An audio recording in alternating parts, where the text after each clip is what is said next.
Information Covid-19. Pourquoi faut-il se laver régulièrement les mains? La Covid-19 est un virus qui peut nous infecter en passant par les yeux, le nez ou la bouche. Le plus souvent, ce contact a lieu par les mains. C'est pourquoi il est recommandé de bien se laver les mains avec du savon et de l'eau ou avec un gel hydroalcoolique avant de manger, de boire, après avoir touché une surface contaminée ou après avoir été dans un endroit public. Le lavage régulier des mains est un geste simple pour prévenir la propagation du virus. Protégeons-nous, protégeons les autres. Plus d'informations au 119. Appel gratuit.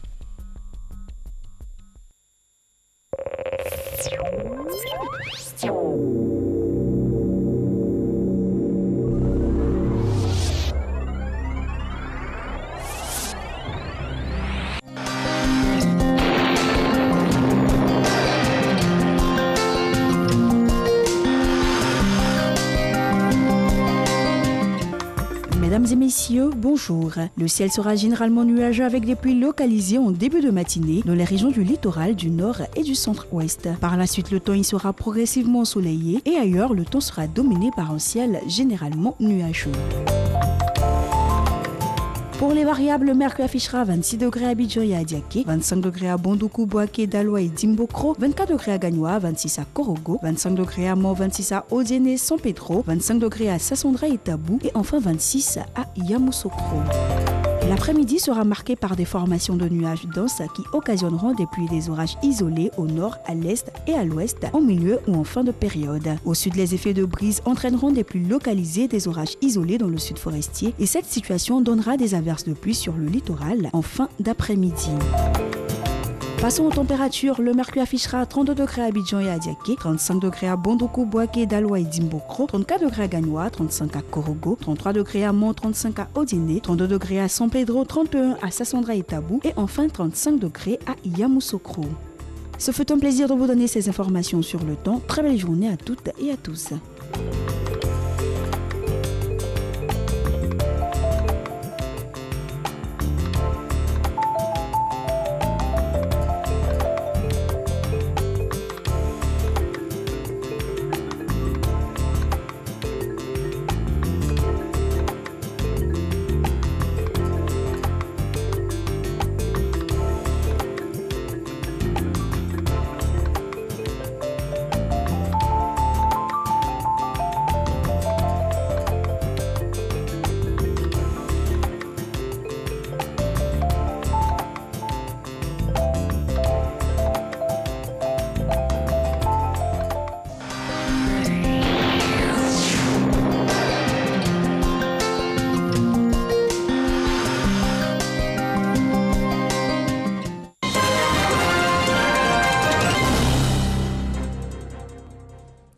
Nouvelle édition sur RT1, bienvenue, bonjour à tous.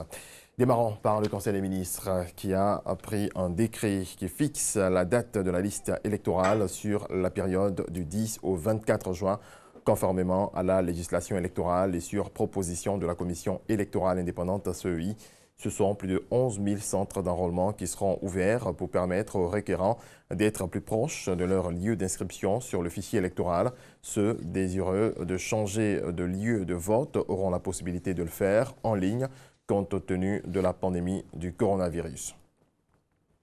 700 élèves attendus l'année prochaine dans l'établissement construit à Abobo par la Fondation Children of Africa. Ce mercredi, la première dame Dominique Ouattara s'est rendue au quartier Anador de la commune pour visiter le chantier. Mama Traoré. Abobo, quartier Anador, secteur Coco Service. C'est ici qu'est sortie de terre la plus récente des écoles d'excellence du système éducatif ivoirien. Une œuvre de la Fondation Children of Africa de la première dame Dominique Ouattara. Ce mercredi, elle est venue présenter l'ouvrage au premier magistrat de la commune d'Abobo, le ministre d'État Ahmed Bakayoko. Bâti sur 15 000 mètres carrés de superficie, cet établissement est un groupe scolaire comprenant 2 écoles primaires, soit 12 classes, et une maternelle de 3 sections. L'école est aussi dotée d'une bibliothèque, d'une cantine, d'un terrain de sport et d'une infirmerie. Autant de commodités pour permettre aux 690 élèves attendus d'apprendre dans un environnement adéquat. Le premier à en être heureux, c'est le maire d'Abobo. Mes premiers mots, c'est vraiment des mots de gratitude et de remerciement à l'endroit de la première dame, présidente de la Fondation Children of Africa, qui nous offre aujourd'hui, ici à Abobo, une école primaire d'excellence. C'est-à-dire ici à Abobo, en Côte d'Ivoire. Des enfants défavorisés, mais compétents, brillants, qui ont un grand potentiel, auront les mêmes chances de réussite que les enfants qui sont à Los Angeles, à New York, à Paris. C'est énorme pour nous. Parce qu'évidemment, le génie créateur n'a pas de richesse. Et ces enfants n'avaient pas les moyens parce que les parents n'ont pas les moyens. Et ici, recruter, c'est 700 élèves par an qui vont avoir la chance d'être eux-mêmes des moteurs pour leur pays, pour leur commune, pour leur famille. Alors, la première dame, merci beaucoup. On est très touchés par ce grand geste et moi-même, votre filleule, maire de la commune d'Abobo, quel bonheur de vous recevoir et de recevoir ces joyaux au bénéfice des enfants d'Abobo. C'est en 2018 que les travaux de ce groupe scolaire ont été lancés. Les financements pour la construction ont été mobilisés auprès des donateurs lors de la 7e soirée de gala de la Fondation Children of Africa. L'école, déjà achevée, pourra accueillir ses premiers élèves dès la prochaine rentrée scolaire. Le fonds d'appui au secteur informel lié à la pandémie de coronavirus est doté de 100 milliards de francs CFA. Le ministre de la Promotion de la Jeunesse et de l'Emploi des Jeunes est chargé de l'opérationnalisation du projet. Mamadou Touré l'a présenté au secteur informel. Franck Quadio. Il constitue 94% de la force active dans l'économie ivoirienne selon les chiffres officiels. Eux, ce sont les acteurs du secteur informel. Leurs activités impactées par les mesures de fermeture dictées par le plan de riposte sanitaire. Mais depuis le 15 avril dernier, le gouvernement, pour leur venir en aide, a mis en place le fonds d'appui aux acteurs du secteur informel FACI, un fonds doté de 100 milliards de francs CFA. Et qui vise à leur octroyer des subventions ou des prêts. Féliciter le président du comité de gestion et l'ensemble des membres du comité de gestion, ainsi que le secrétariat exécutif, pour l'excellent travail qui a été fait dans des conditions souvent difficiles. Un travail fait avec beaucoup de diligence et beaucoup de compétences.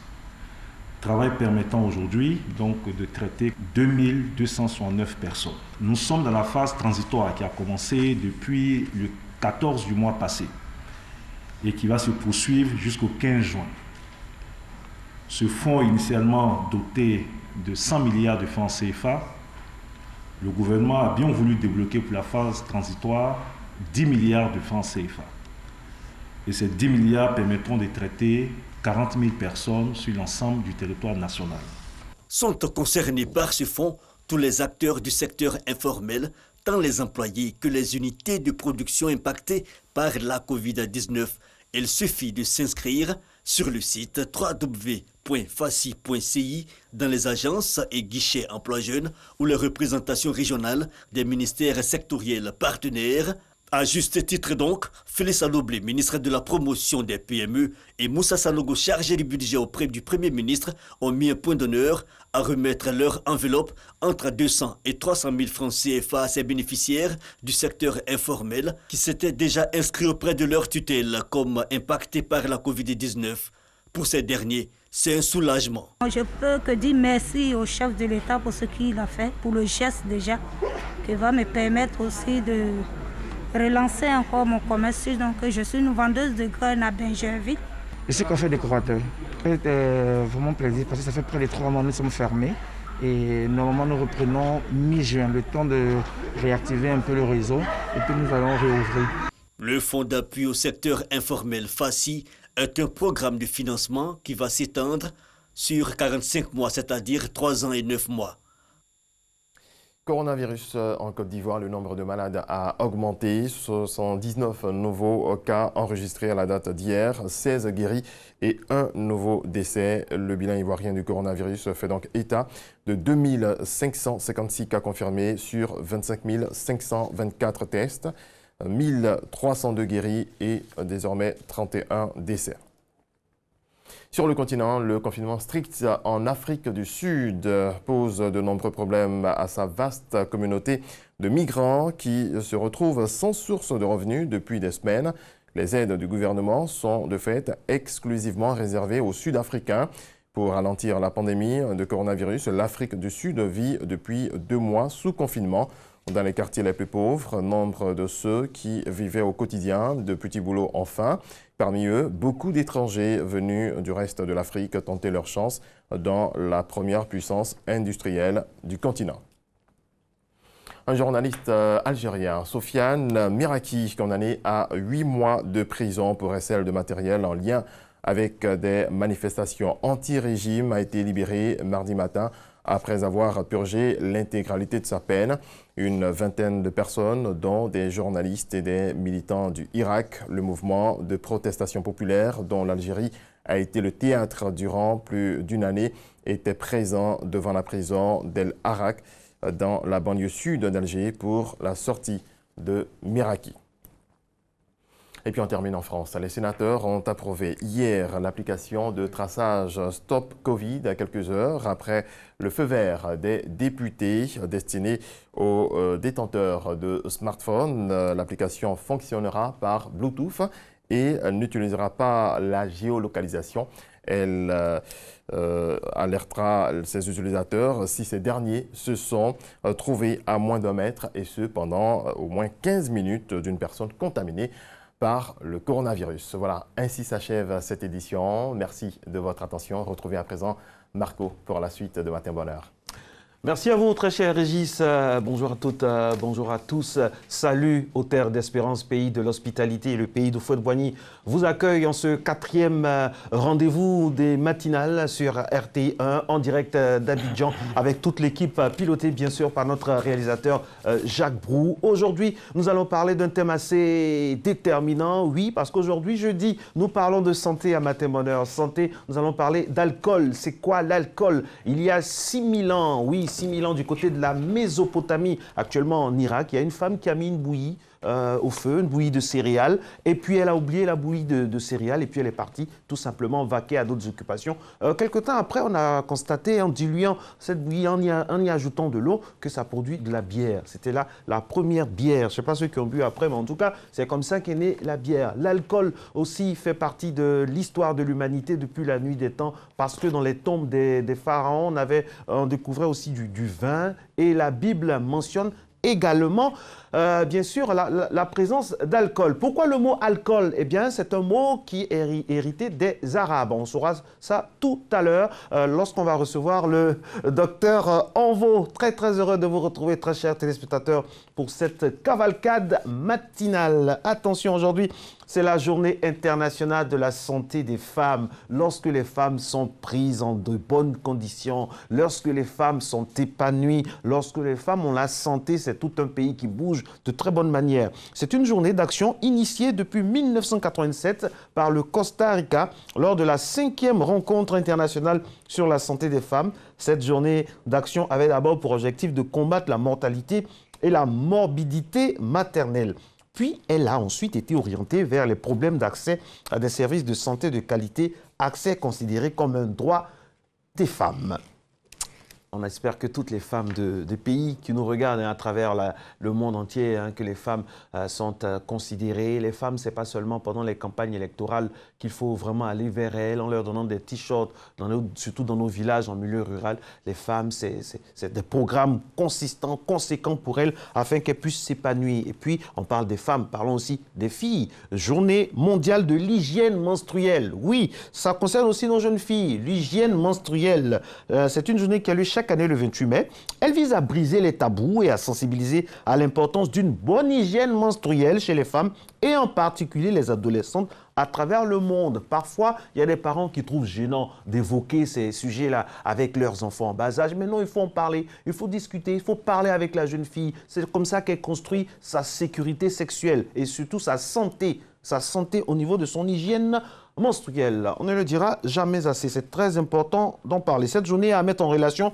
avec d'autres moments de sensibilisation à l'assainissement et à l'hygiène, tels que la journée mondiale du lavage des mains, le 15 octobre prochain, ou encore la journée mondiale des toilettes, le 19 novembre. Merci d'être avec nous, c'est Matin Bonheur. Le rendez-vous, on est très heureux de partager des choses et d'autres. Et puis, tout à l'heure, on aura des informations, on aura aussi de grandes déclarations, et puis on a une pensée encore, on ne le dira jamais assez, pour cette grande dame-là qui nous a quittés, vous le savez, avec sa famille le week-end dernier, le professeur Adonis. Elle avait un but, c'était bien sûr de créer l'institut dédié entièrement aux enfants qui ont des maladies chroniques. C'était vraiment, pour ceux qui la connaissaient vraiment, c'était son cheval de bataille, son leitmotiv. Mais franchement, moi, j'ai une doléance comme ça à tous les gouvernants, à tous les sachants et à tous les hommes de bonne volonté. La meilleure manière de rendre hommage à cette femme, au-delà des décorations à titre posthume, ce serait peut-être, par exemple, peut-être, on le dit comme ça, c'est une idée parmi tant d'autres, de rendre l'accès aux dialyses, cet accès-là gratuit aux enfants. Il faut que dans notre pays, aucun enfant puisse payer pour la dialyse. Ce serait un très bel hommage rendu au professeur. Matin Bonheur, bienvenue.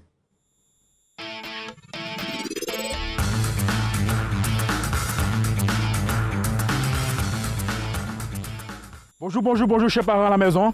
Bonjour chez vous. Kodiabaté pour vous servir. Toujours dans ces périodes de crise sanitaire, nous devons respecter et observer les mesures sanitaires données. Éviter de saluer, éviter de t'ennuyer partout et n'importe comment. Travailler avec Kodiabaté pour vos séances de fitness à la maison. Rotation avant. Bouge. Ok.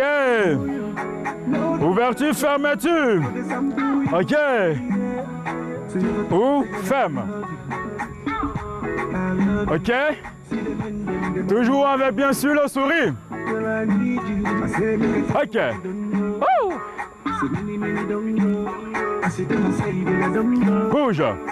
Bouge, continue. Travaille. Continue. Ok. Bouge. Respectons toujours les 1 mètre de distance entre nous. Continue.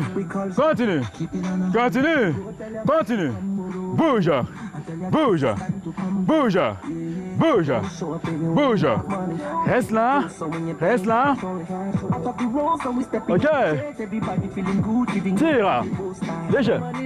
Contracte abdos. Fessiers bien gainés.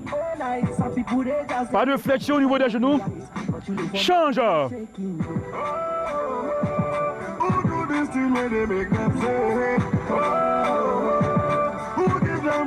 Bouge. Continue. Les deux. C'est pas bien les jambes. Descends là. Là. Reste là. Encore. Reste là. Devant. Là. Cherche. Tire. File. Ligne imaginaire. Continue. Bouge. Continue. Ok. Bouge. Ok, là. Milieu. Monte. Continue. Ok. Reste là. Bouge. Là. Mets la tête. Continue. Bouge là.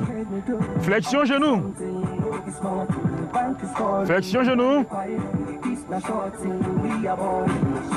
Change.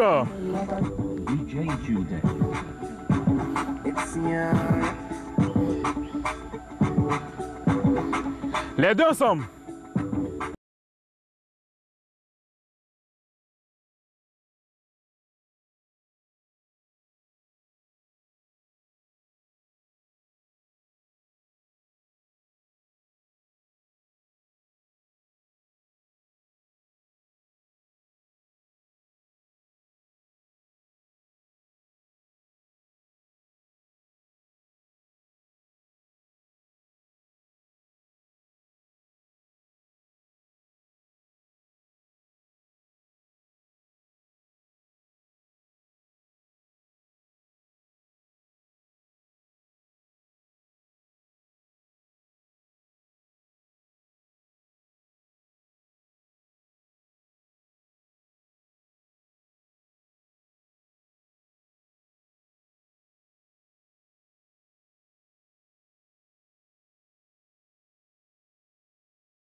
2, 3, 4, 5, 6, 7 et 8. Le sport, c'est difficile, mais c'est vital. Il a le rythme dans la peau, notre très cher coach. C'est toujours un plaisir de l'avoir. Il a signé un contrat avec la Riviera Golf, parce qu'il est tout le temps à la Riviera Golf. Ça fait du bien. On salue tous ceux qui nous regardent de ce côté-ci de notre capitale administrative. Mesdames et messieurs, aujourd'hui, nous adressons donc nos sincères félicitations à tous ceux qui viennent de l'Éthiopie, parce que c'est la fête nationale en Éthiopie, ce 28 mai, jour de fête nationale, célèbre le renversement du dictateur Mengistu Haile Mariam et la chute du gouvernement militaire provisoire de l'Éthiopie socialiste, le gouvernement Derg, en 1991. Donc, on souhaite une très, très, très bonne fête. Vous savez ce que signifie Éthiopie? Non, vous allez me le dire. C'est une colle. Ah oui, monsieur de la revue de presse, qu'est-ce que ça signifie Éthiopie? Dites-moi. Bon, vous avez 10 secondes. Vous avez 10 secondes. Non, je vais m'abreuver à votre 9, 8, 7. Non, moi, je ne sais pas. On va... J'appuie sur le bouton invisible. Alors, Éthiopie, oui. Ça signifie, c'est Aethiopia qui signifie face brûlée. Bien. Face brûlée. J'ai lu ça comme ça dans un livre il y a longtemps. Il y a longtemps. J'ai dormi moins bête ce soir. Ah ben oui, moi-même à l'époque je ne savais pas. Autant vous m'apprenez des choses, autant aussi j'ai la possibilité de façon accidentelle de vous apprendre certaines choses. Nul n'a la science infuse. Ah oui, nul n'a. À Éthiopia, face brûlée. Et puis on salue aussi cette beauté des femmes éthiopiennes parmi les plus belles femmes du monde. Oui, avec leur teint noir, leurs dents blanches et puis très élancées, des silhouettes de rêve. Les femmes éthiopiennes font partie des femmes les plus belles du monde. On ne les dira jamais assez. J'en sais quelque chose. Matin bonheur, mesdames et messieurs, se poursuit avec maintenant. Lui, il n'est pas éthiopien, il est ivoirien. Bon teint, Renaud. Il est avec nous, c'est pour la revue de presse. C'est parti.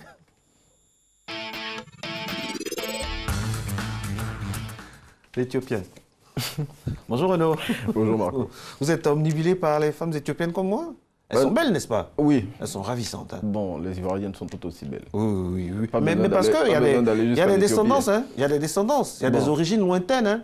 Vous savez qu'on dit que les Baoulés viennent d'Égypte, les Agnis aussi, tout ça. Ouais, j'imagine qu'en descendant... En descendant, voilà. En fait, la beauté de type éthiopien, c'est la beauté de la femme noire, le type éthiopien. Bon, j'en apprends des choses ce matin. Ah oui, mais écoutez, quand Matin Bonheur, c'est le lieu où on apprend. Comme on apprend aussi en lisant les journaux. Bien évidemment. Alors, qu'est-ce qu'on a aujourd'hui?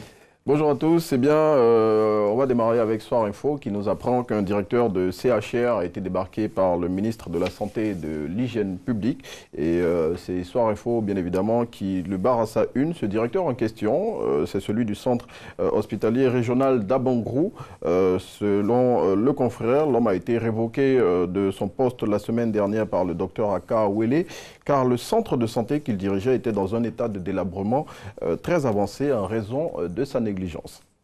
Alors, à lire également dans Soir Info de ce jour aussi, si vous le permettez, plusieurs écoles fermées dans le département de Ouragayo après qu'une enseignante ait été déclarée positive à la Covid-19 ou encore des élèves de la commune de Port-Bouët qui ont reçu des masques de protection hors d'usage. Alors, on parle aussi de la réouverture des écoles à l'intérieur du pays, c'est effectif depuis hier. Oui, cette réouverture des écoles qui est effective depuis très longtemps d'ailleurs. Et puis à Abidjan, la réouverture est effective depuis ce lundi aussi. Eh bien, on va continuer bien évidemment à égrener les titres de la presse de ce jour. On va parler d'un soupçon de confinement raté à l'Institut national de la jeunesse et des sports de Marcory. Et c'est l'intelligent d'Abidjan qui en parle en indiquant que le 14 mai 2020, 70 Ivoiriens en provenance du Cameroun ont été confinés à l'Institut national de la jeunesse et des sports de Marcory. Et parmi ces voyageurs, 3 auraient été testés positifs à la Covid-19. Et sur les 67 restants, certains, moyennant de l'argent, auraient obtenu l'autorisation de rentrer chez eux sans observer la période de confinement de 14 jours jusqu'à son terme. Alors, il y a eu un conseil des ministres hier. Oui, tout à fait. Et au cours de cette rencontre, plusieurs décisions ont été arrêtées. On compte notamment la construction de 2 châteaux d'eau bientôt à Abidjan ou encore la nomination de M. Ibrahim Si Savané en qualité d'ambassadeur de Côte d'Ivoire en Tunisie. Retrouvez le compte-rendu de ce conseil des ministres dans Fraternité Matin de ce jour. 5 jours après son décès tragique dans un accident de la route, l'Inter rend hommage au professeur Adonis Kofi Laurence. Vous parliez d'elle tout à l'heure dans votre introduction et pour ce faire, le confrère révèle les derniers mots du professeur Adonis Kofi à ses collègues. Le quotidien qui va au-delà de l'info publie également le témoignage d'un enfant malade du rein qu'elle soignait. Revivez les ambiances qui ont prévalu hier respectivement au service de néphrologie pédiatrique du CHU de Yopougon dont elle était le chef et à son domicile. Et pour rappel, le professeur Adonis Kofi Laurence, son époux et le dernier fils sont décédés le samedi dernier des suites d'un accident de la circulation. De grands bouleversements annoncés au plus ancien parti politique de Côte d'Ivoire, le PDCI-RDA. C'est ce que révèle le quotidien Le Matin avec cette une. La succession de Bédier enrhume la convention. Selon le confrère, la convention du 12 juin 2020 qui, sauf revirement extraordinaire, doit désigner Henri Conan Bédier comme candidat du parti septuagénaire, se prépare sur fond de tension entre deux blocs du parti.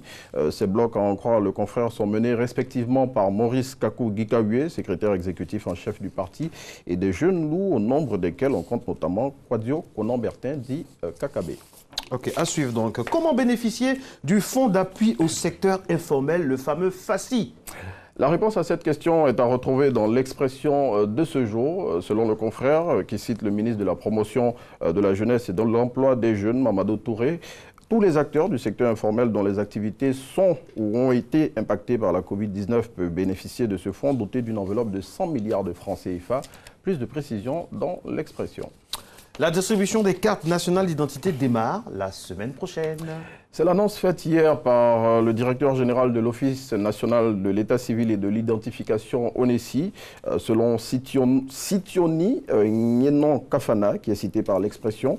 C'est plusieurs milliers de CNI déjà disponibles qui seront distribués à Abidjan dès la semaine prochaine. À noter, selon le DG de l'ONESI, que c'est plus de 400 000 personnes qui ont été enrôlées à ce jour pour la nouvelle carte nationale d'identité ivoirienne, 3 mois après le lancement de l'opération. Un chiffre pour refermer cette revue de presse, mon très cher Renaud. Oui, et 11 000, c'est le nombre total de centres d'enrôlement qui seront déployés sur l'ensemble du territoire national dans le cadre de l'opération de révision de la liste électorale du 10 au 24 juin 2020. La prochaine fois, ne m'ouvrez pas avec une information obsolète. C'est comme ça perd pour la suite. Franchement. Eh oui, vous me faites souvent le coup. Mais on va vous avoir avant la fin de cette saison, mon très cher Renaud. Merci beaucoup. Merci. Et très très bonne journée à vous. On se retrouve lundi, c'est ça? Le lundi? On est mercredi aujourd'hui. Mercredi aujourd'hui. Vendredi alors. Vendredi. Oh là là, mon calendrier il est un peu perturbé là. Okay. Il est jeudi aujourd'hui. Est-ce qu'il a pris son café aujourd'hui parce que... Non, je cours prendre mon café. Ah oui, avec un bon croissant. Merci beaucoup à vous Renaud et puis très très bonne journée. Maintenant, on se poursuit, mesdames et messieurs, avec notre spécialiste qui va s'installer dans quelques secondes, avec qui nous allons parler bien sûr de l'alcool. Aujourd'hui, c'est la question d'alcool. On espère que vous êtes avec nous et que vous allez vraiment nous envoyer vos questions parce que vous savez que nous sommes soumis à vos questions. Des fois, les invités, bon, ça les fatigue un peu, mais bon, il faut quand même qu'on puisse poser des questions qui viennent des téléspectateurs. Et donc, les téléspectateurs jouent le jeu. C'est ce qui nous fait plaisir. Les téléspectateurs jouent totalement le jeu. On aimerait vraiment saluer un des téléspectateurs qui nous envoie chaque fois des questions. La majeure partie des questions que nous posons sur le plateau émanent des téléspectateurs. C'est ça la particularité de la matinale. Alors, j'aimerais saluer M. Ulrich Cobon. Il est directeur d'école du côté de Maféré. Il nous suit tous les matins et puis toute la famille de followers avec Marius Théan qui nous envoie aussi des questions qui touchent bien sûr à la proximité des populations. Bonjour docteur. Bonjour Marcelin. Comment ça va? Bien réveillé? Oui, ça va bien. Ça va bien? La santé, ça va? Oui, ça va bien. Alors nous allons parler de l'alcool. L'alcool. L'historique de l'alcool. L'alcool, on raconte l'histoire de cette femme en Mésopotamie, actuellement c'est en Irak je crois, qui a mis une bouillie de céréales au feu au bord d'un fleuve. Et elle est partie se promener, enfin elle allait vaquer à d'autres occupations. Et en venant, ça va fermenter. Ça va fermenter en y ajoutant un peu d'eau. C'était là la première bière qui vient de Mésopotamie. Merci pour l'information. Ah mais oui, mais j'ai cherché, parce que franchement, je me dis, quand il est là, il faut chercher, pour ne pas dire n'importe quoi. Et le mot alcool est un mot qui vient, tenez-vous bien, des Arabes. Il y avait l'alambic et puis le col, c'est ce qu'on appelle le calé. pour mettre dans les yeux, là, pour les phares donc pour les yeux, pour les femmes qui étaient dans les harems. Et c'est comme ça que ça donnait alcool. C'est bon? J'ai bien révisé mes cours? Très bien. Alors, c'est quoi l'alcool selon vous? Les propriétés de l'alcool, les propriétés chimiques? Bon, l'alcool, il s'évapore très vite. Alors, il faut dire que l'alcool aussi, il est obtenu surtout, généralement, c'est à partir de la fermentation du sucre. Donc, on peut avoir l'alcool à partir de plusieurs produits. On peut avoir l'alcool à partir de plusieurs produits. Il suffit que ce produit contienne du sucre, qu'il soit en contact avec les levures, que se mette à fermenter. Donc, on peut avoir l'alcool de sucre simple, comme l'alcool de papaye, comme l'alcool de raisin, ce que nous appelons le vin, comme l'alcool de cacao. Ayant seulement une source de sucre en contact avec des levures et directement, le processus de fermentation se met en place de manière naturelle. Et l'éthanol dont vous ne parlez pas? L'éthanol, c'est l'alcool. Alors, généralement, lorsqu'on fait des fermentations, on obtient des produits, notamment l'éthanol, qui est ce qu'on appelle l'alcool éthylique, ce qu'on appelle aussi l'alcool de bouche, ce que nous consommons, l'alcool de bouche. Et il y a un autre alcool qui n'est pas bon, l'alcool méthylique, qui est toxique. Mais généralement, lorsque le processus de fermentation s'enclenche, on retrouve les deux types d'alcool dans le produit final. C'est-à-dire que lorsque une personne commence à fermenter un sucre, par exemple, moi j'ai fait la fermentation de l'eau de cacao. Dans les champs de cacao, on a les jus de cacao, le blanc qui sort là. J'ai fermenté. À la fin, on a trouvé de l'alcool. Mais on a trouvé, quand on dit l'alcool, il y a l'alcool de bouche, l'alcool éthylique, l'éthanol, et l'alcool toxique, le méthanol. Donc dans le produit final, on a les deux types d'alcool que normalement le professionnel doit pouvoir séparer parce que l'alcool, le méthanol, il est toxique. Et souvent, c'est ce qui entraîne un peu souvent les cas d'intoxication parce qu'on n'arrive pas à séparer le bon alcool et le mauvais alcool. Voilà, donc les deux alcools existent dans le produit final qu'il faudra séparer pour ne pas consommer les deux. Ok. Toutes les informations, tout ce que vous voulez savoir, mesdames et messieurs, sur l'alcool, c'est dans un instant dans Matin Bonheur en ce jeudi, parce que le jeudi, nous prenons soin de votre santé. Alors, on parle de tout ce qui s'arrive, tout ce qui gravite autour de la santé. L'alcool, on va parler aussi du kutuku, du bangui. Qu'est-ce qu'on appelle l'alcool? Et puis, à quel moment on doit faire attention par rapport à l'alcool, tout ça, les propriétés toxiques, les propriétés chimiques, tout ça. On va revenir là-dessus avec notre spécialiste bien nommé, Dr Envo. Matin Bonheur, on se retrouve juste après la pub.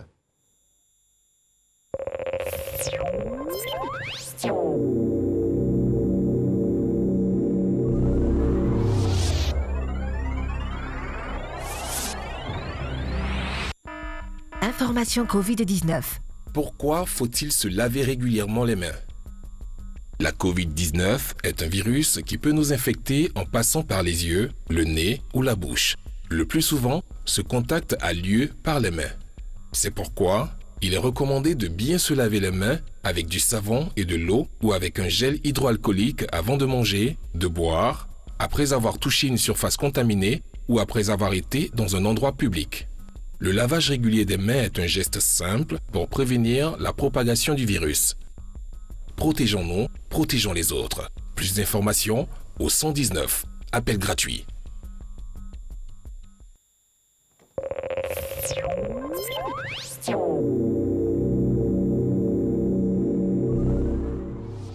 Alors, parlons, mesdames et messieurs, des propriétés de l'alcool. Il y a les propriétés physiques, les propriétés toxiques, les propriétés psychotropes et puis aussi les propriétés addictives. On va commencer par les propriétés physiques avec vous, docteur. On dit que c'est un liquide, incolore, saveur brûlante, miscible dans l'eau, c'est ça? Monsieur, effectivement, on peut le mélanger, mais quand même, et lorsqu'il ne se mélange pas totalement, puisque la densité de l'alcool est plus faible que celle de l'eau. Alors, puis l'alcool aussi s'évapore rapidement et il est rapidement inflammable. Donc, on fait beaucoup attention aux produits riches en alcool, notamment le vodka, où on peut mettre du feu, on peut mettre de l'alcool, voilà, la vodka, puis on peut mettre du feu et puis ça peut, voilà, prendre... Ça peut on dit que l'alcool, c'est plus léger que l'eau, c'est vrai? Non, c'est la densité, effectivement. Ah ouais? Voilà, on vérifie la densité d'un produit par rapport à l'eau pour voir si on le mélange à l'eau, est-ce qu'il sera au-dessus de l'eau ou bien il sera en dessous de l'eau. Donc, c'est par rapport à la densité de... Plus un produit est léger, plus la densité est faible. Donc, il ne se mélange pas à l'eau. Alors, et si on parlait aussi des propriétés toxiques de l'alcool, les propriétés toxiques? Oui, l'alcool peut se révéler toxique et selon la quantité que l'on peut consommer. Alors donc, on peut avoir des valeurs, on dit par exemple que lorsqu'on dépasse par exemple en dessous de 0,7 g d'alcool dans le sang, l'homme peut supporter. Entre 0,7 g et 2 g, alors on passe un peu, au-delà de 0,7, on passe à la phase d'excitation. Donc on dit beaucoup de choses, on bouge beaucoup. Et au-delà de 2 grammes, alors on passe à la phase d'endormissement. Et puis plus de 3 grammes d'alcool dans le sang, alors ça peut faire un coma alcoolique très dangereux. Un coma éthylique, comme on dit. Voilà. On va revenir là-dessus. Alors on dit que l'alcool expose l'organisme à des atteintes de tous les systèmes, notamment hépatiques, nerveux et cardiovasculaires. On va commencer par hépatique. Bien sûr, parce qu'il faut dire que lorsque nous consommons l'alcool, il passe dans le sang et le foie doit le digérer. Le foie doit le digérer, alors il y a une enzyme qu'on appelle la catalase. La catalase, c'est une enzyme qui normalement vient pour découper l'alcool. Donc, mais c'est une enzyme, on dit que l'enzyme, elle est aveugle. Donc, en cherchant à couper les cellules de l'alcool, souvent, elle coupe même les cellules hépatiques. D'où souvent l'origine même de la cirrhose. Vous voyez un peu les gens qui font la cirrhose de foie. Le foie est tout simplement, les cellules se sont connectées. Donc, on arrive, au lieu d'une petite cellule, on voit une grosse cellule comme ça parce que les parties sont coupées par cette enzyme, la catalase. Voilà, c'est un peu ça. Il faut réduire et ça arrive généralement à ceux qui consomment régulièrement l'alcool parce que chaque fois, cette enzyme est en activité. Ça, c'est au niveau hépatique. Voilà, au niveau nerveux? Bien sûr que ça ajoute sur les nerfs, ça fait vieillir les nerfs. Ça fait vieillir les nerfs. L'alcool fait vieillir les nerfs. Dites ça bien, parce que tout le monde regarde. Bien sûr, ça fait vieillir les nerfs. Ça donne l'aspect de quelqu'un qui est vieux, qui est un peu bouffi, etc. Ah bon? Oui. Ça, c'est quand on boit trop d'alcool. Oui, mais quand c'est régulier. Genre, on dit qu'il est plus vieux que son âge, c'est ça? Il fait vieux que son âge, c'est ça? C'est ce qui arrive à ceux qui consomment beaucoup. Voilà, faisons beaucoup attention. Bon, ça c'était au niveau nerveux, au niveau des nerfs. Et au niveau cardiovasculaire maintenant? Bien sûr, l'alcool peut toucher les nerfs puisque ça va jouer un peu sur le volume et la densité du sang. Et là, lorsque le cœur sera en train de pousser le sang, alors vous allez voir que l'activité cardiaque va beaucoup varier. Ça va beaucoup changer. Donc, on aura des arythmies, tachycardie, bronchocardie. Du fait que la densité du sang et dans l'alcool du sang varie, alors l'activité cardiaque varie également.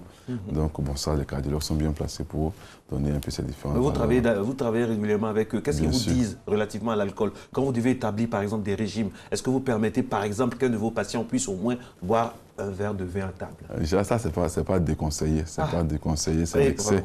Et généralement, lorsque nous sommes dans les pays chauds, on peut conseiller un verre d'alcool, un verre de vin, mais c'est du bon vin. C'est du bon vin, pas du vin. C'est quoi le bon vin? Le bon vin, c'est le produit qui est obtenu, c'est un produit d'une fermentation où on a un taux d'alcool acceptable, mais qui ne contient pas de sucre. Parce que lorsqu'on parle de vin, beaucoup de gens fabriquent du vin, et on a du vin sucré, du vin moelleux, du vin doux, etc. Alors nous, on parle du vin rouge. On parle du vin rouge. Voilà. Ça, c'est bon pour la santé. C'est le vin rouge qui est bon pour la santé. Le vin rouge a une consommation vraiment modérée. C'est-à-dire, c'est là où les téléspectateurs vous attendent. Le vin, il paraît que. Vous savez, les gens disent des choses, qu'un homme peut boire au moins 4 bouteilles de vin à table, que la femme, c'est 2 ou 3. Vrai ou faux? Bouteille ou bien vin? Et de verre de vin. Alors non, ce que je dis à mes patients, c'est que comme nous sommes dans un pays chaud, il fait chaud, on va se résumer à 2 verres. Un verre, 2 verres, c'est bon. Pour l'homme ou pour la femme ou pour tout le monde? Non, pour l'homme. Dans les pays où il fait froid, on peut aller au-delà. Mais nous sommes dans zone température élevée. Non, mais si on voyage, on peut faire comme les autres. Là-bas, ok. Là-bas, tant mieux. Mais si on est ici chez nous... Voilà, limitons-nous à 1 verre, 2 verres par jour. Je pense que c'est-à-dire là, à midi, je vais manger, je prends quoi? Un verre, voilà. Un verre, 2 verres. Mais quel verre? Parce que mon réalisateur m'a discuté quel genre de verre? Parce qu'il y a verre et verre. Généralement, nous avons des verres de 250 ml, 200-250 ml. Qu'est-ce qui est homologué par le nutritionniste que vous êtes? Mais lorsqu'on prend du vin, là, c'est dans les coupes, donc on ne remplit pas. Donc, docteur, il y a des coupes et il y a des coupes. Moi, j'ai vu des coupes qui font la bouteille, qu'il faut pratiquement la bouteille. Non, mais on ne le remplit pas. On ne le remplit pas. Ce couple-là, généralement, c'est en dessous. Ça montre la classe de la personne. Alors, comment on boit le vin? Après avoir mangé, pendant le repas ou bien avant? Comment on... Généralement, il n'est pas conseillé de prendre l'alcool à sec. Donc, on le prend au cours du repas. Au cours du repas pour faciliter la digestion. Au cours du repas. Au cours du repas, il est plus intéressant. Docteur, ça c'est ce qui est homologué. Mais et nos vins aussi? On a nos vins en Afrique. Le vin de palme, par exemple, ça contient de l'alcool. Oui, alors, quelle est sa place par rapport au vin dit officiel? Alors, le vin de palme est issu d'une fermentation, ce qu'on appelle naturelle. C'est-à-dire que, voilà, continue, et ça a été fait à partir des levures contenues dans le palmier. Mais ce vin-là, il contient à la fois de l'alcool, mais aussi il a un taux de sucre très élevé. Il a un taux de sucre. Voilà, c'est ce qu'on voit là. Merci beaucoup à notre réalisateur de nous mettre ça à l'antenne. Cette très belle image-là de notre palmier qui produit donc le vin. C'est très élevé en sucre, c'est ça? Il est très élevé et son taux de sucre varie en fonction de la durée de la fermentation. Au départ, vous allez voir que ce vin il est très très sucré. Il est très sucré et le taux d'alcool est très faible. Donc, il est très sucré, les femmes aiment beaucoup.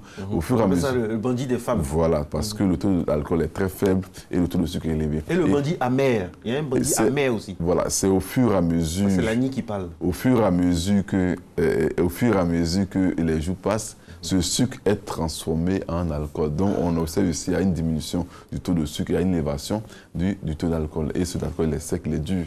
Généralement, bon, les hommes aiment beaucoup ça quand c'est dur. Alors, question, c'est bon. Qu'est-ce qui est bon pour la santé? Qu'est-ce qui n'est pas bon entre le bandit masculin et le bandit féminin, guillemets? Non, il faut faire le bandit masculin parce que il faut faire attention au sucre. Dans le bandit des femmes, il y a beaucoup plus de sucre. Il y a beaucoup de sucre. Et Abidjan ici, regardez comment c'est joli. Voilà. Jacques, montrez-nous. Pourquoi vous ne nous montrez pas l'image du... Quand il s'agissait du vin normal... Non, l'image d'avant, là. L'image d'avant, c'est très tôt le matin. Et on dit que ce qui sort premier du bangui, c'est un poison. C'est vrai, je ne sais pas. Non, ça c'est dans le cas du koutoukou. Ça, c'est dans le cas du... Non, parlons du bangui. Du bandit. Parlons du bandit. Il y a le premier, là. Le premier bandit qui n'est pas bon, qu'on ne boit pas. Il paraît que c'est du poison. Je ne sais pas si c'est... Et ça a peut-être un rapport avec les différents types d'alcool. Comme moi, je ne bois pas, je n'ai jamais bu. Peut-être que c'est... Je ne sais pas de quoi... En fait, voilà, je vais dire que... Et ce que je voulais dire tout à l'heure, c'est que il y a à Abidjan ici, le bandit que les gens nous vendent ici, de faire beaucoup attention parce qu'il est rempli de sucre. Ah. Voilà, ce n'est pas le bandit que nous avons au village où c'est obtenu à partir du bandit et du palmier. Ici, on prend ce même bandit et puis les gens ajoutent du sucre, de sorte que le taux de sucre est tellement élevé et c'est très très dangereux pour ceux qui doivent contrôler leur consommation en sucre. Attention, mesdames et messieurs, il y a bandit et bandit. Le bon bandit, c'est au village. Voilà. Et puis surtout, c'est frais le matin quand on le prend comme ça. Voilà.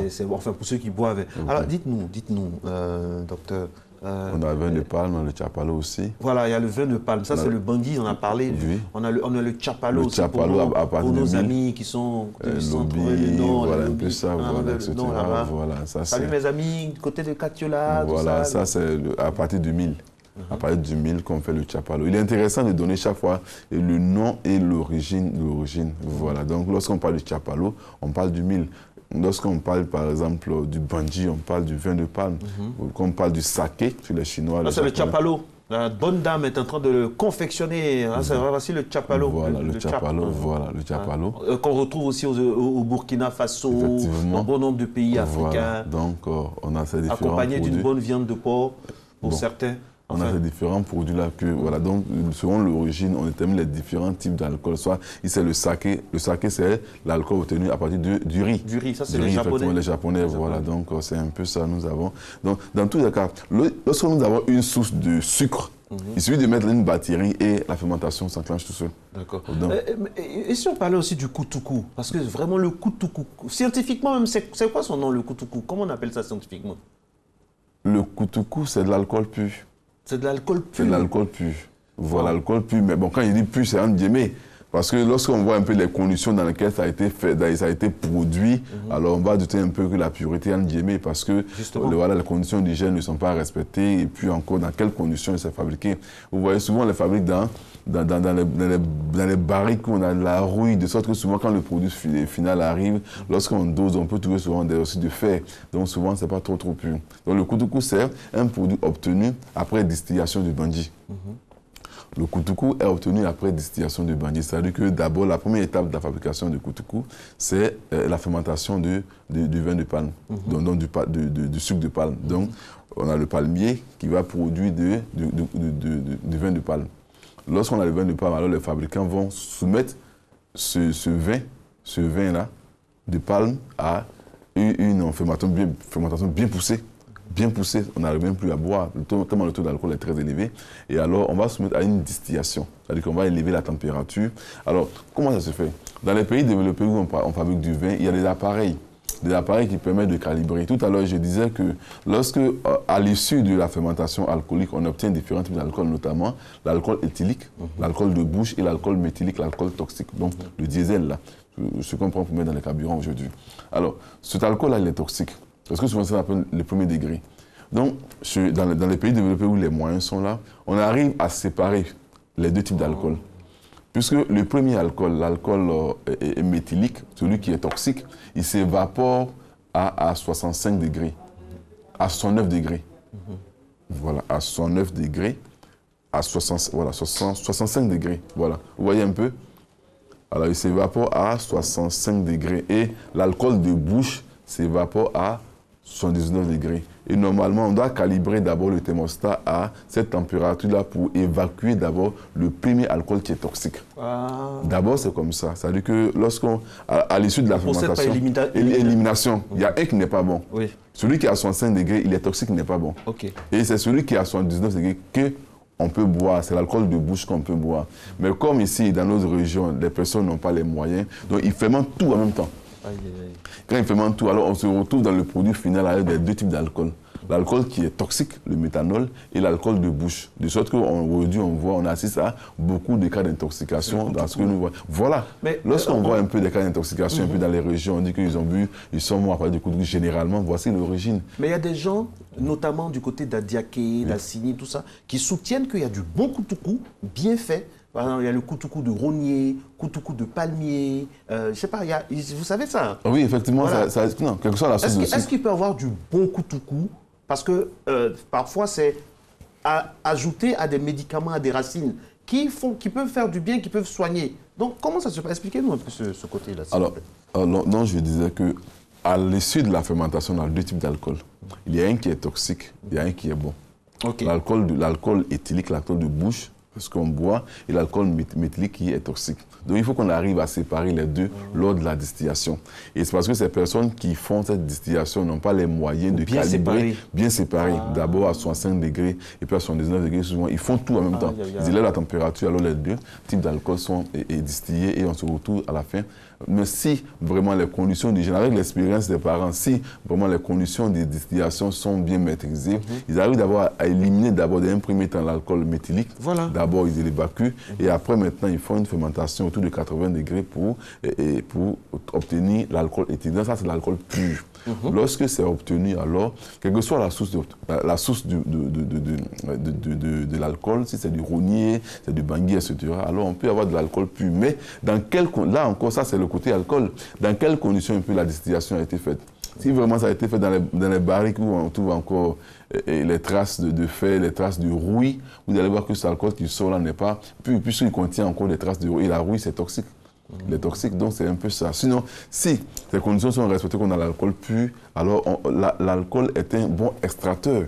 C'est-à-dire que lorsqu'on a un produit dont on veut extraire, par exemple, le principe actif, alors c'est comme ça que les parents mettent l'alcool dans une bouteille et puis mettent les racines, de sorte que l'alcool puisse extraire le principe actif de certaines racines. Alors, c'est pour vous dire aussi, docteur, que contrairement au fait que nos parents n'ont pas tous les éprouvettes, tout ça pour séparer, tout le matos, ils avaient le génie. Mais ils ont ce génie-là, bien sûr, qui fait que parfois, on peut trouver aussi du koutoukou, ce qu'on appelle koutoukou, mais de très bonne qualité. Effectivement. Très bonne qualité. Ça se vend en supermarché. Ça se vend, voilà, qui se vend en supermarché. Effectivement, lorsque moi j'ai envie de prendre, par exemple, l'alcool, du koutoukou, sur ce genre-là, soit je pense à des liqueurs pures, de la liqueur, ou bien carrément, si j'ai envie de revenir un peu au village, comme je dis, je vais en supermarché, on trouve du koutoukou pur.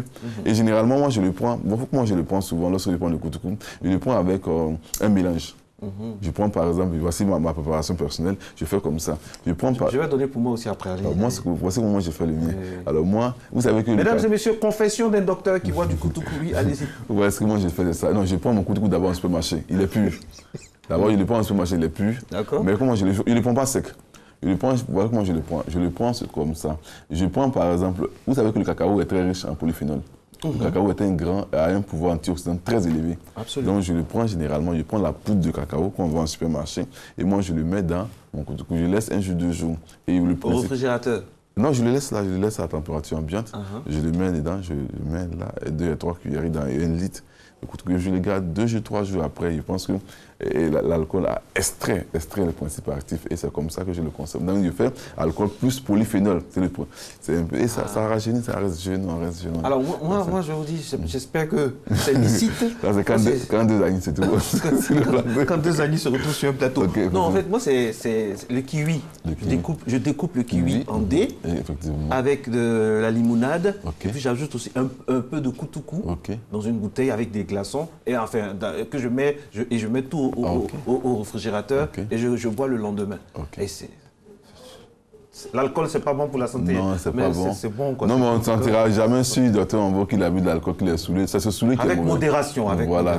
Mais il ne faut pas avoir honte du koutoukou, c'est pas... Voilà. Parce qu'il y a des gens qui disent non, koutoukou, non, mais le koutoukou, c'est... Non, souvent, c'est les conditions. Si on reste des conditions d'hygiène de fermentation et puis de distillation, je pense que voilà. Mais qui est là-bas pour vérifier, pour savoir aussi si c'est respecté? Bon, on va compter sur le Parce que les koutoukou qui sont au bord des rails, ils sont partout aussi là. Vraiment, heureusement que nos amis de la police font un travail vraiment remarquable pour nous nettoyer tous ces endroits-là. Voilà, effectivement, parce que les conditions d'hygiène, vraiment, il y a l'alcool même qui est toxique, mais les conditions, comme je vous ai dit, là, le fait et la barrique, de la rouille, c'est de la rouille qui se retrouve dedans. On ne le sent pas, le consommateur ne le voit pas, mais souvent c'est de la rouille qui se retrouve dans ce koutoukou-là. Docteur, une question. Voilà, ce qui passe à l'antenne, là, les racines, les fameuses racines qu'on vend au bord des routes, quand on va à Sini, à la plage, un peu partout, à Abidjan, en Côte d'Ivoire, les racines où on met du koutoukou comme ça, est-ce que c'est bon pour la santé? D'aucuns disent que c'est très, très dangereux pour les reins. Info ou intox? Ah, ça peut se retrouver dangereux, ça dépend du produit utilisé. Puisque on ne connaît pas l'origine de ces racines-là, on ne connaît pas c'est de quel bois, mais si on peut se référer à ce que nos parents ont consommé depuis longtemps... Il y en a qui ne jugent que par ça. Oui, bon, voilà, c'est à leur risque, hein, si c'est bon, ils en prennent. Moi, je connais... Donc, pour vous, c'est pas bon? Moi, je ne connais pas l'origine de ces racines. Bon, au cas où, par exemple, un ancien vous prend, il s'en va prendre l'écorce d'un arbre, tout ça, il vous donne les propriétés de l'arbre, et il vient, il découpe ça, on écrase, on en tire les racines, et on y ajoute de l'alcool, du koutoukou. J'ai fait plusieurs expériences avec, et lorsque j'avais le palu, cette sensation de palu, il y a des amis qui ont pris l'écorce d'un arbre, ils ont coupé le bandji, ils ont laissé macérer pendant des heures et j'ai bu, apparemment ça allait. Voilà, mais bon, quand je ne connais pas l'origine, vraiment, je doute et je consomme rarement ce genre de produits. Alors, terminons avec ce qui vous concerne, concernant le cacao. Vous êtes l'auteur d'une magnifique étude sur l'alcool de cacao. Oui, le cacao. Alors, pouvez-vous nous en dire 2 mots avant la fin? Alors, je vais dire que voici un produit qui est mal utilisé. Lorsque le planteur produit le cacao, il y a la fève qui est utilisée, mais lorsque la fève est entassée, il y a l'eau, il y a ce qu'on appelle le jus de mucilage de la fève de cacao qui sort. Et lorsque j'ai fait le calcul, on peut se retrouver à plus de 1 million de litres de cacao qui est déversé. Ah ouais. Plus d'1 million, plus d'1 million. Alors on se dit par exemple que si, je donne l'idée, si par exemple les autorités chargées de la gestion du cacao pouvaient faire l'effort dans ce sens, c'est-à-dire que recueillir les jus de cacao, on les recueille et on crée des centres de distillation dans les différentes zones de production du cacao. Vous allez voir que en plus de la fève qui est vendue, le planteur pourra vendre aussi l'eau de cacao. C'est-à-dire qu'on se dit par exemple que vous nous donnez 1 litre de cacao, le cacao à 50 francs.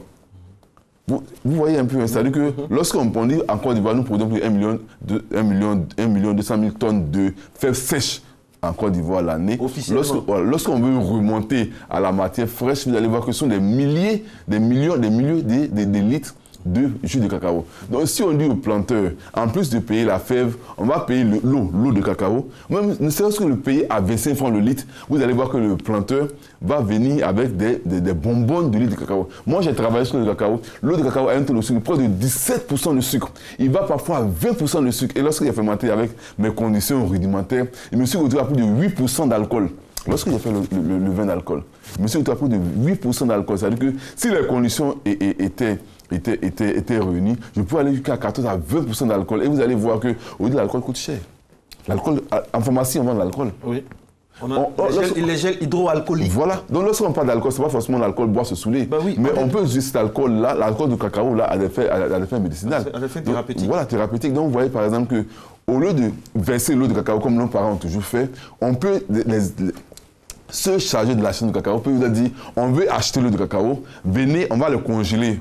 On peut offrir des congélateurs et dans les grandes zones de production de cacao que nous allons entasser et à faire les grandes zones de distillation de production d'alcool et qu'on peut vendre. Là encore, ça va apporter plus quelque chose aux planteurs qui versent l'eau de cacao.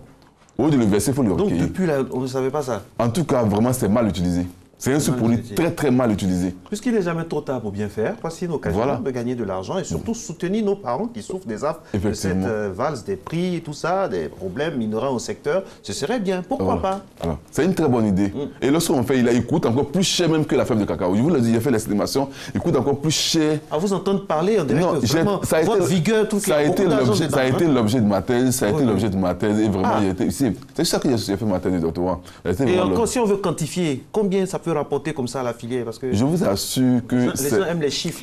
Je vous assure que je n'ai pas toutes les valeurs, mais ça tend vers la valeur de la fève de cacao. C'est des millions, des milliards. Des milliards, je parle des milliards. Eh oui. Je parle des milliards. Faut qu'on sache que c'est parti de Matin Bonheur. Effectivement. Comme ça, demain, si c'est actif, bon, toutes les personnes de Matin Bonheur aussi peuvent en profiter. Parce qu'on est là, comme ça, on donne des idées. On verse le produit en bourse, on le verse, on fermente, on verse, effectivement. Donc, il faut qu'on en profite. Alors que d'autres personnes auraient pu prendre, recueillir et puis le fermenter pour le vendre. C'était l'intitulé de sa thèse. Et ça fait combien d'années? Ça fait 7 ans. Ça fait 7 ans. C'est-à-dire, et vous avez donné ça, vous avez donné les dossiers, mais on n'en a même pas, personne ne s'en est occupé. Et pourtant, c'est un moyen d'avoir de l'argent. Et il y a beaucoup de projets comme ça qui sont dans les tiroirs, mais qui peuvent faire en sorte que la Côte d'Ivoire puisse avoir énormément de ressources. Gageons qu'on puisse nous écouter et faire en sorte que vraiment ces choses-là puissent avoir des débuts d'effectivité. C'est ça, Matin Bonheur. Ça sert à ça. Être à votre service pour que la Côte d'Ivoire avance. Bonne journée.